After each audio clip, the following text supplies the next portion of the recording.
Bailey seemed like the perfect girl, a real angel sent from above. I met Bailey at the farmer's market.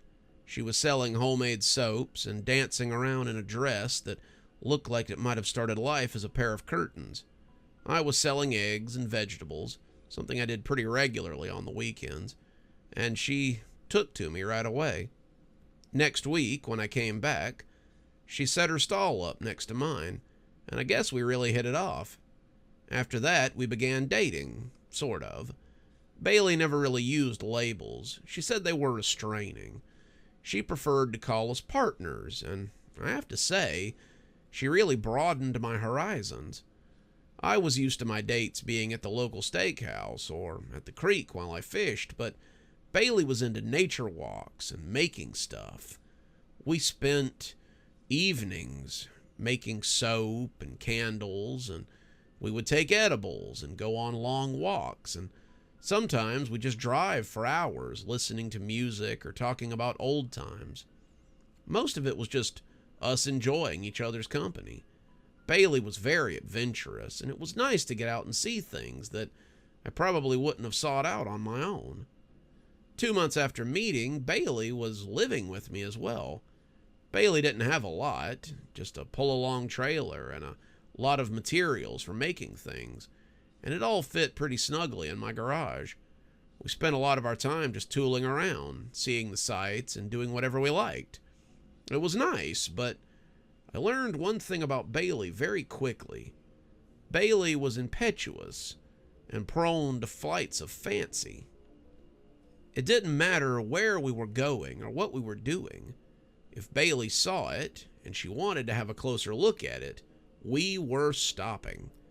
We've stopped at too many farmers markets to count, multiple yard sales, and she stopped me on the way to my cousin's funeral so we could check out what amounted to a tourist trap. I didn't really mind. We were the best-dressed pair at the state's largest totem pole. It was fun, going on our little adventures. Sometimes we mixed these with substances that led them to be hazy when I tried to remember them, but a lot of the time we were just out enjoying each other's company, and that made it all worthwhile. It happened one afternoon while we were driving, as so many things usually did. I was telling Bailey a story about my childhood, and she laughed suddenly, which made me ask her what was so funny. "It's so you, Mike." "Me?" I asked, not really getting it. "What's me? I swear I don't know how you lived before me. All your stories just seem to be doing normal things. Haven't you ever done anything impetuous before? Didn't you ever go on an adventure before I came along?" "Well, of course we did," I said a little defensively. "We went out and did things, and saw stuff, and did all sorts of—" "I don't mean like a vacation," she said, and it almost sounded disdainful. "I mean like just went and did things because you felt like it. Like just stopped to eat at a roadside diner because the exterior looked cool, or went to a state park you were passing just because you wanted to see what it looked like inside." I thought about it and shook my head for a moment. No, I guess we never did. My parents were kind of generic, I suppose, and we just never really did stuff like that. "Well, how about it? Are you ready for a real adventure?" I laughed. "Haven't we gone on enough adventures yet? We seem to go on adventures all the time." She smirked, and as usual, it was equal parts amusement and disdain. "I mean like a real adventure. I'm not talking about a safe adventure like a farmer's market or a garage sale. I'm talking about somewhere you're not sure if you'll come back from at the end of the day. I'm talking about a real Tolkien adventure with elves and orcs and strange food, the whole shebang." I had to think about that for a minute. I'd always played it safe. I didn't eat at weird restaurants or stop at places where I didn't know the crowd, and it always kept me safe. Hanging out with Bailey, though, showed me that I might have been a little too locked into my habits and Maybe it was time to try something a little different. Maybe, like Bilbo before me, it was time to go on a real adventure. And just where are we supposed to find this adventure? Bailey gave me this odd look, like a cat contemplating how best to get a rat. And when she pointed at a side road off to the left, I realized she'd been planning this all along. Take that road for about a mile, and then I'll let you know where we go from there. Where are we? But she held up a hand and silenced me. No questions. We're on an adventure, remember? It was about lunchtime when we started out, the two of us planning to go down to Dolly's for hamburgers and fries, but it was nearly 5 o'clock when she said we were getting close. We'd stopped for gas about an hour before I saw it, and Bailey still wouldn't answer any questions about the destination. I didn't know what we were getting close to, but when I saw the handmade sign for a roadside carnival, I figured that was our destination. It was August. The roadside carnivals were at a premium right now, it seemed. Most of them put ads in the circular, though, and didn't just leave signs on a half-abandoned roadway in the hopes that people would find them. I started to protest, but she reminded me we were on an adventure, and adventures were rarely scheduled. We pulled up outside this little cow pasture, maybe 30 acres in all, and it was amazing what they had managed to do with so little space. It was like the carnivals I remembered from when I was a kid. It was one of those haphazard roadside attractions that you sometimes see thrown up out of nowhere. There were little tents with curiosities in them, a small corral for some malnourished animals, and a few rides with that barely hanging on sort of look about them. The whole place looked like it had just appeared out of some health department officer's fever dream. And as I killed the engine, the look on my face must have been far from enthusiasm. "What?" Bailey asked. If you just wanted to go to a carnival, there's half a dozen of them around here we could have gone to. We needn't have gone so far from home." "Those are safe carnivals," she said with a wink. "These carnivals aren't like the ones you'll find off Main Street. These carnivals are the kind you find in internet posts and Reddit stories. These carnivals can get a little out of your comfort zone, but they're always tons of fun. You're coming, right? Or are you going to be an old fuddy-duddy?"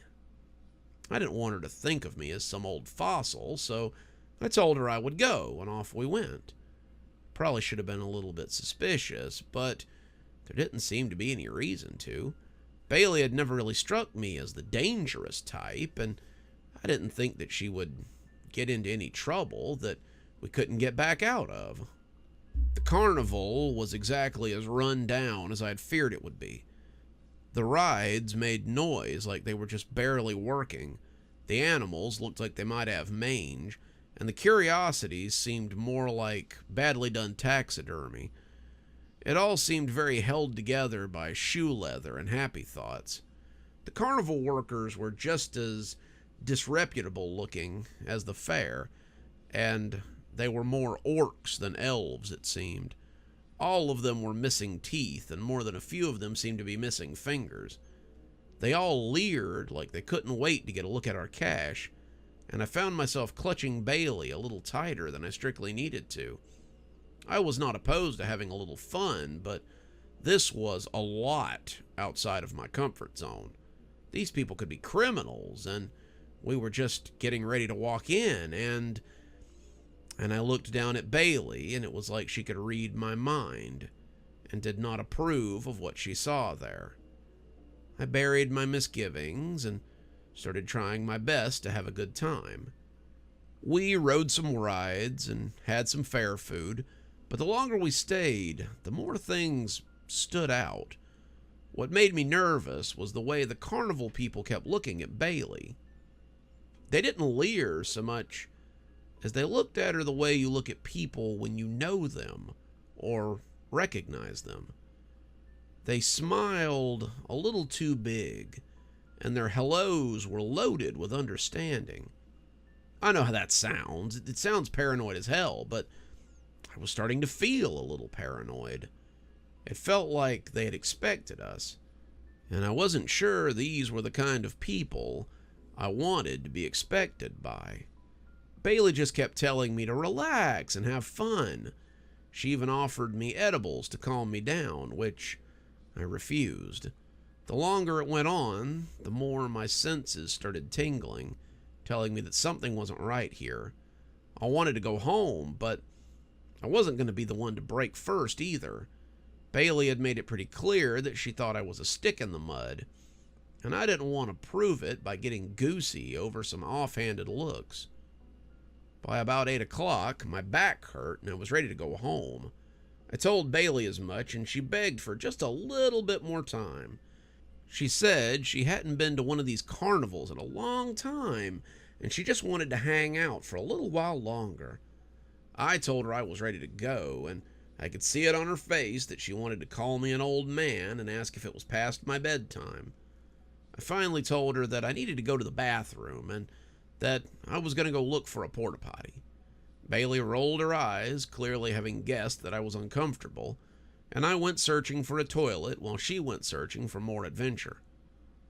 Thank God I did, or I might not have made it out. I was sitting in the porta potty, pants around my ankles, as I tried to figure out what I was going to do, and that's when I heard them. I didn't know them, but I assumed they were carnies. That might be an unfair assumption, but they just sort of sounded like carnival folk. They had thick accents and seemed to be discussing some event that was coming up. I didn't have a lot else to listen to, so I craned my neck and tried to hear what they were discussing. "How much longer until we spring it?" one of them asked. "You know as well as I do how this works," the other one said. "They have a good time, they ride the rides, they eat the fair food, then we spring it on them. By then, they're too tired and full to do anything. That's how we always get them. That's how we've always got them.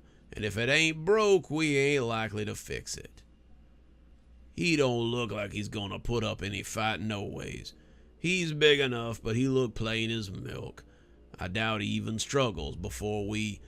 But they moved off then, and I lost the rest of the conversation. My blood ran cold. Sounded like these guys were getting ready to rob us. Or worse. Who knew what they had planned, and I realized that I had left Bailey unattended. They might have hurt her while I was gone, and that thought had me hiking up my pants and heading back into the carnival.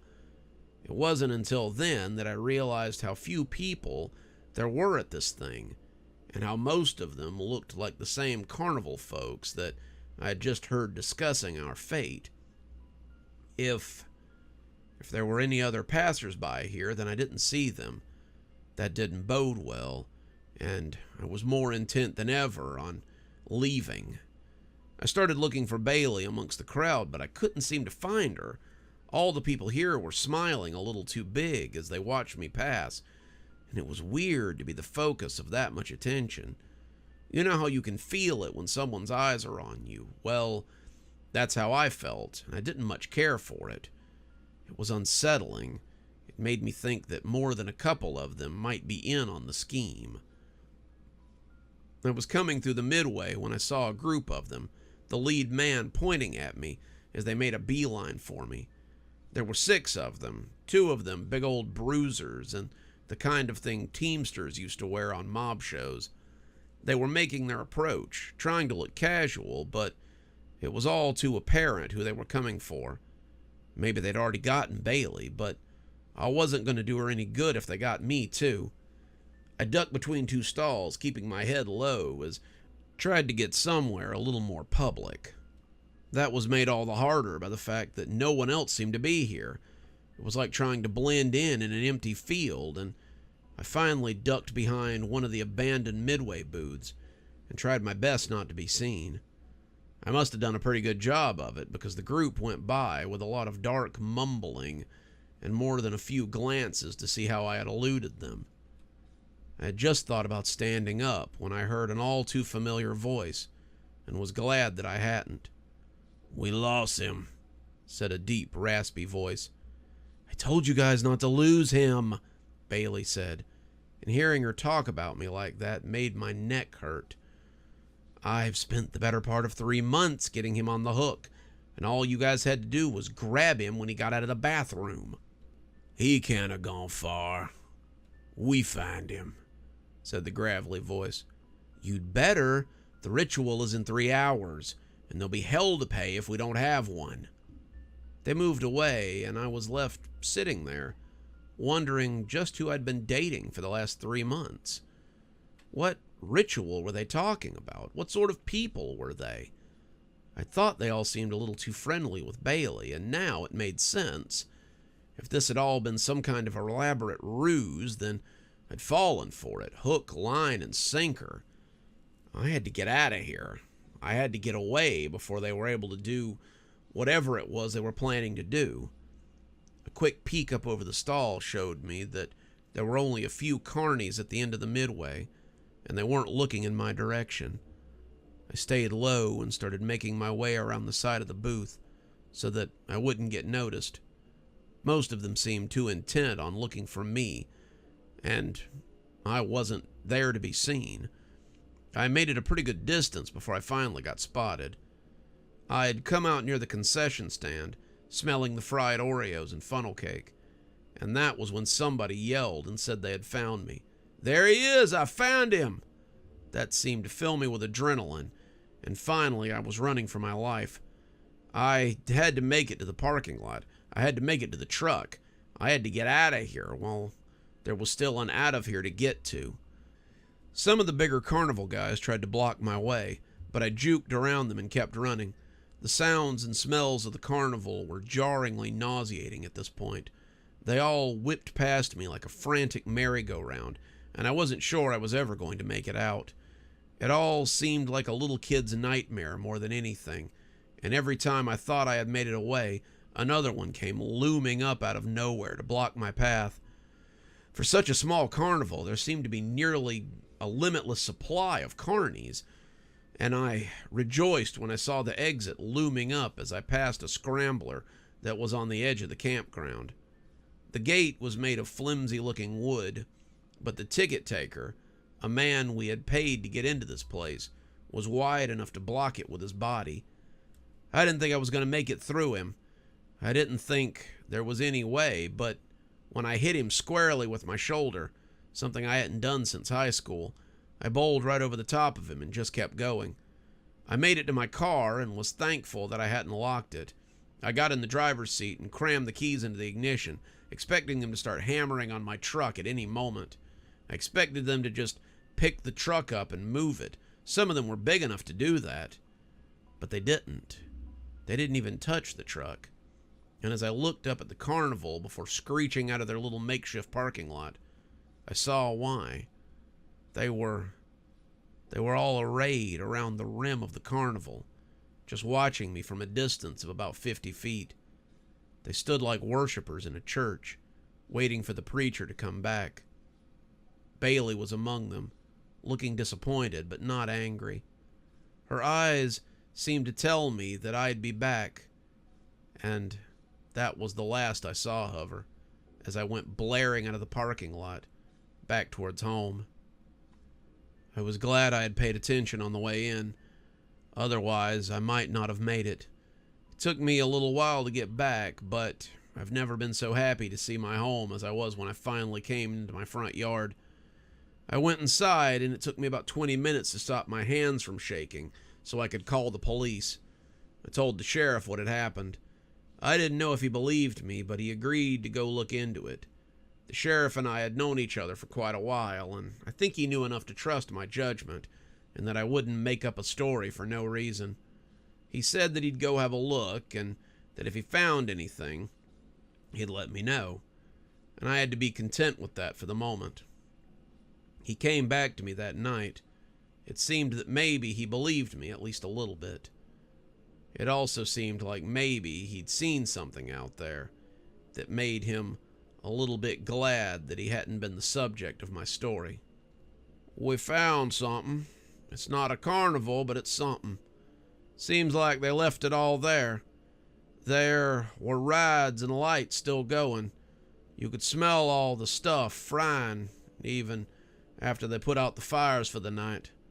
There was nobody there, not a soul, but all of us felt like somebody was watching us. Wherever they went to, they went in a hurry. We also found some other things that led us to believe you might not be far off from the sacrifice angle.